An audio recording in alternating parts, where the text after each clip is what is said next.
Hello there, this is Alexander from Sinesquares.net, and today we're gonna do a full Sinesquares Studio tour.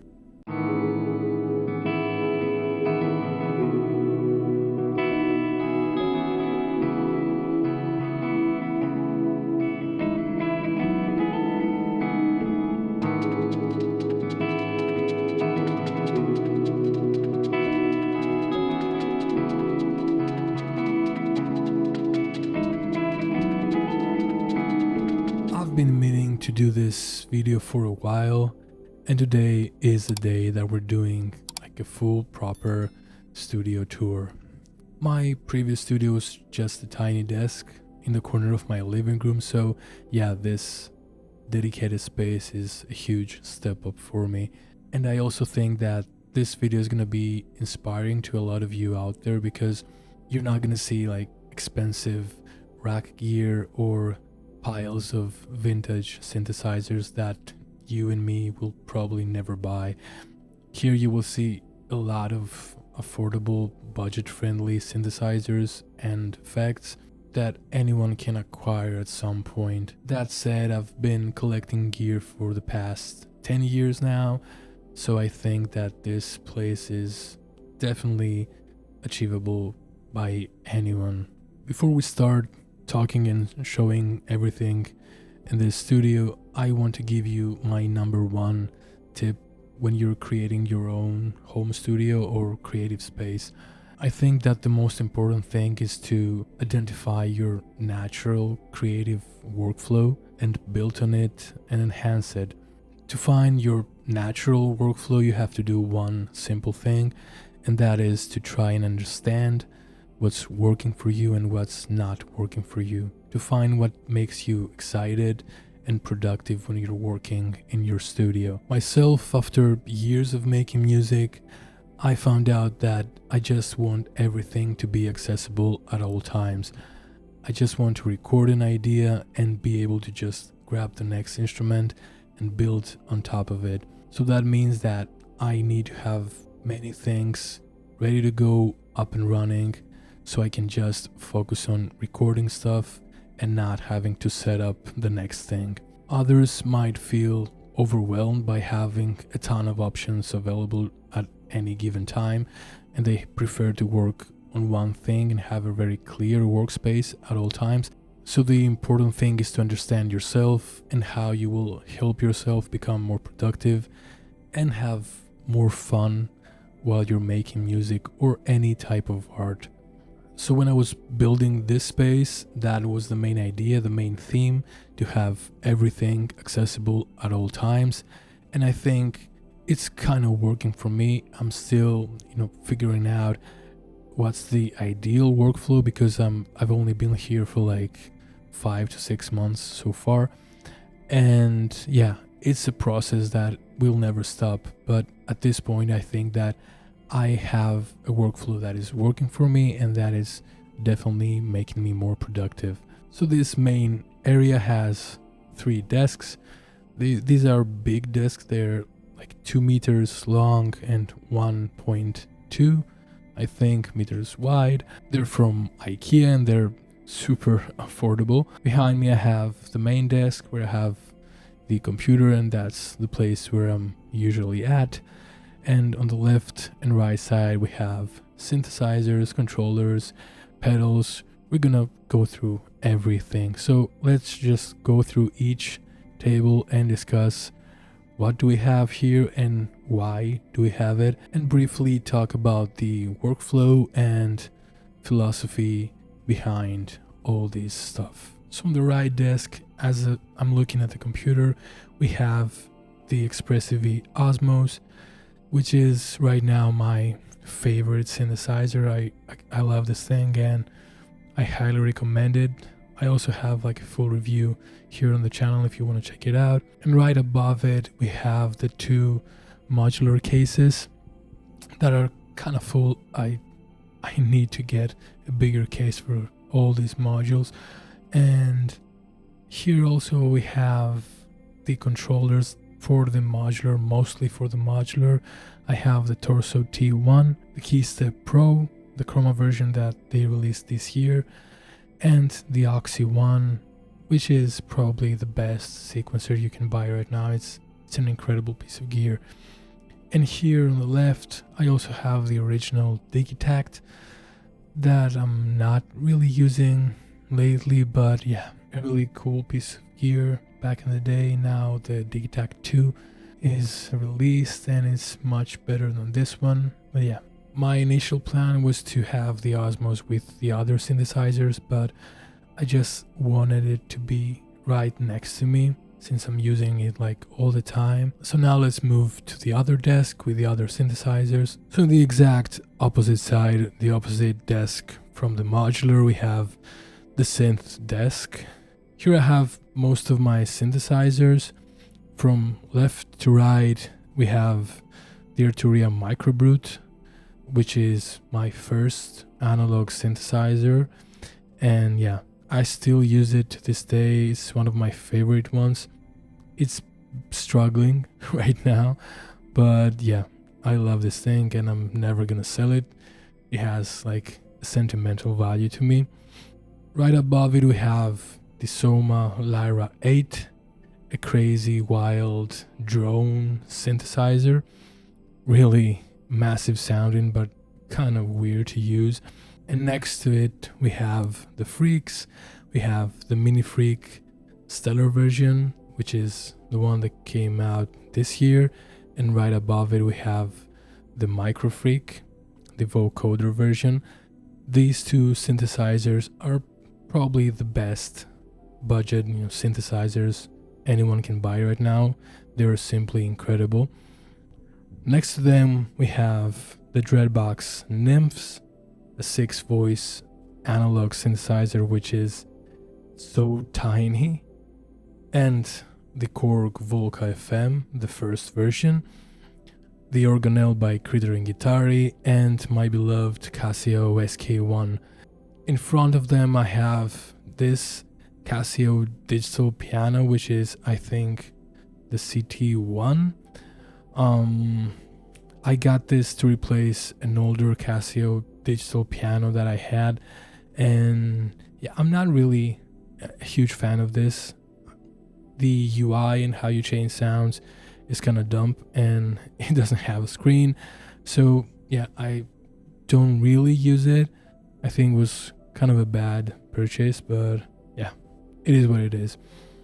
Also, quick honorable mention, we have a 4-track tape recorder here that I use quite a lot, to be honest, and next to it I have some foam that I'm using for these percussive instruments that I store just under this table, and I'm recording them with the SM57, and of course a ton of cables.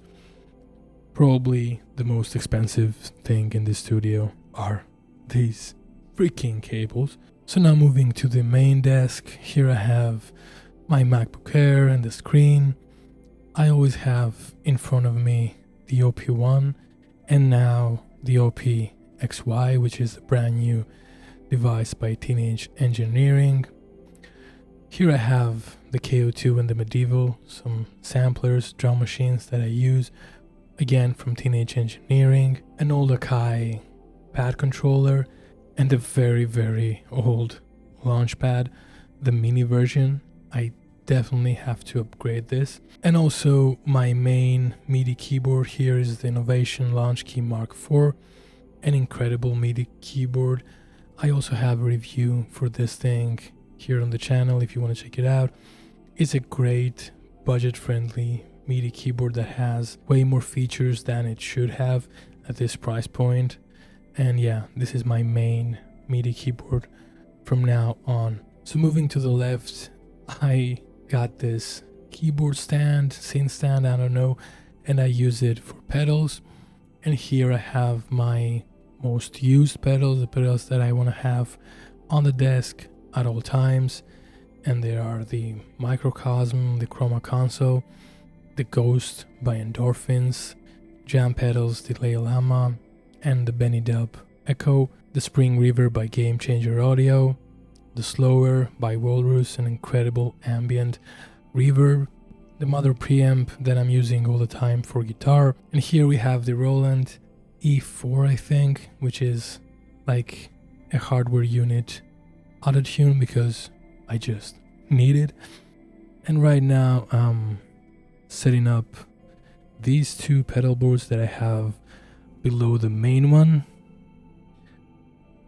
We have the pedals right here on the desk and the ones below it, and the new pedal board right here.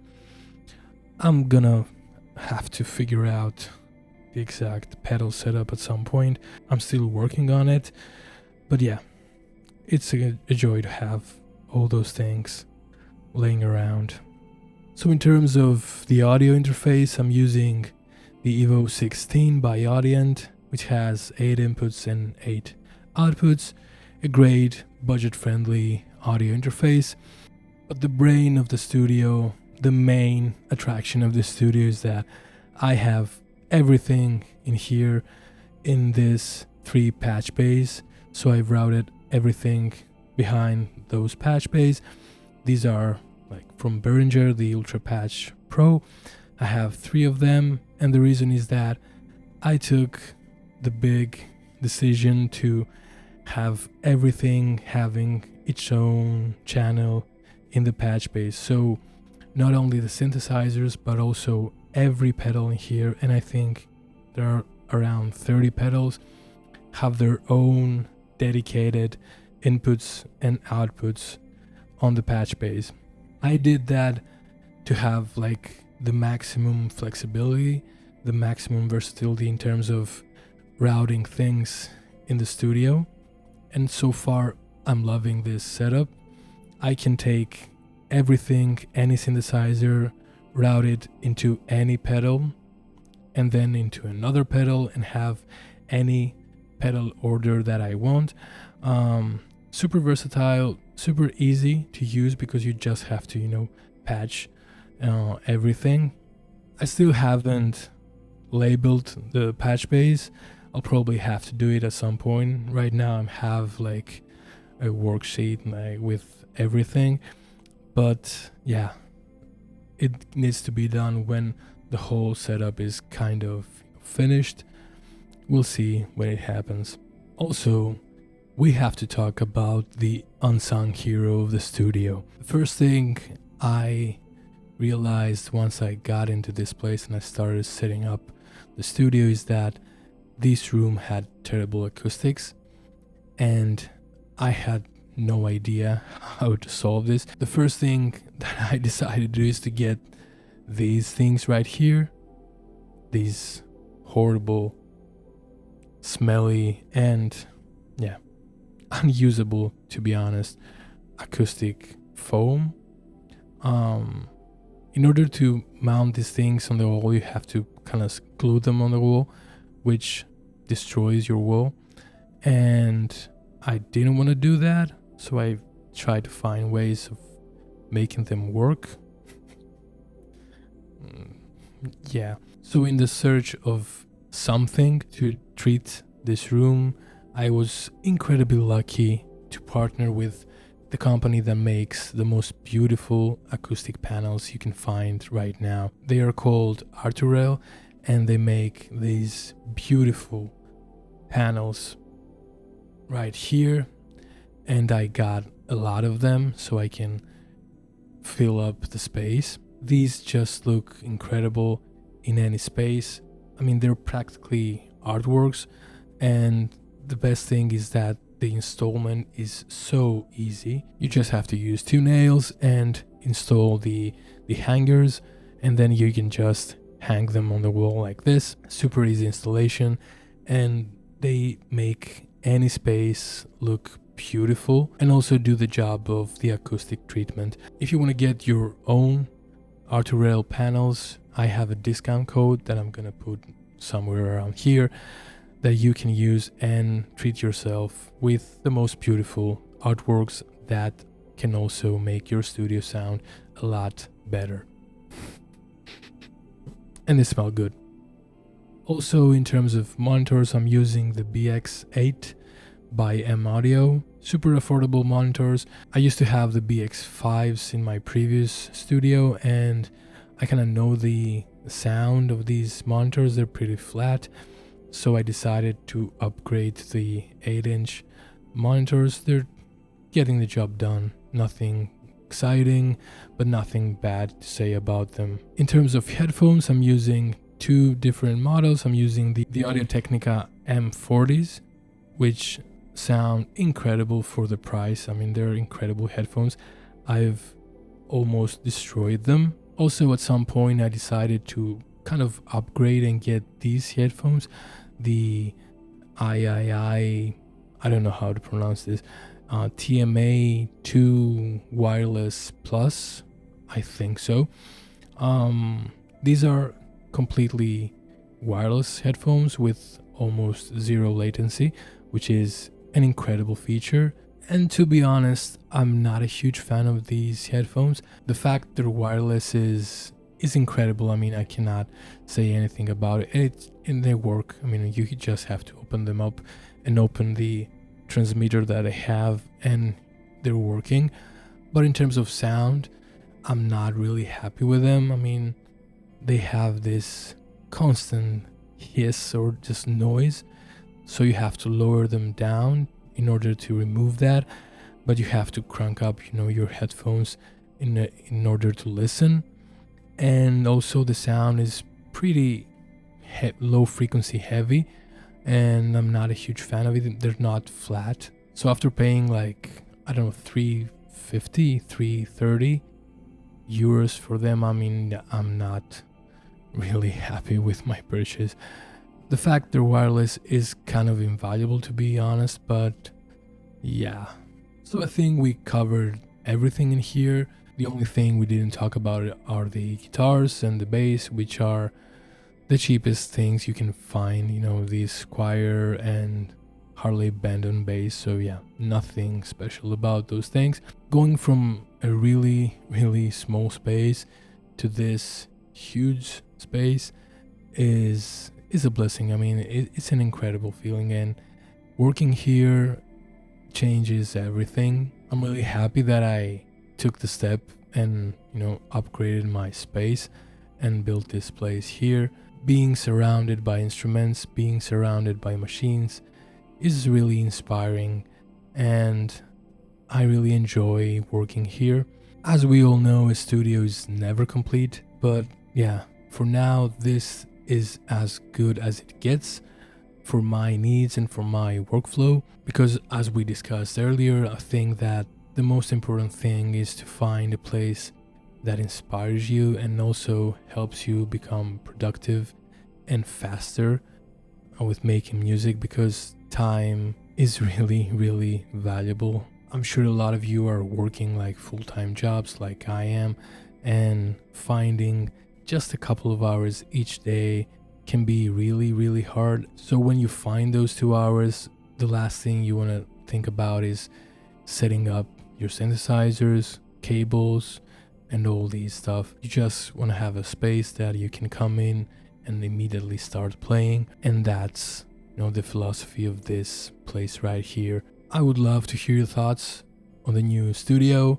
If you have any questions, feel free to ask me. I would be very happy to discuss and give you all the details of setting everything up. It was a process that took me a while, and I had to figure out a lot of things for the first time. And yeah, I think I've learned a lot of things, and I'm still learning to this day. So feel free to ask anything you want.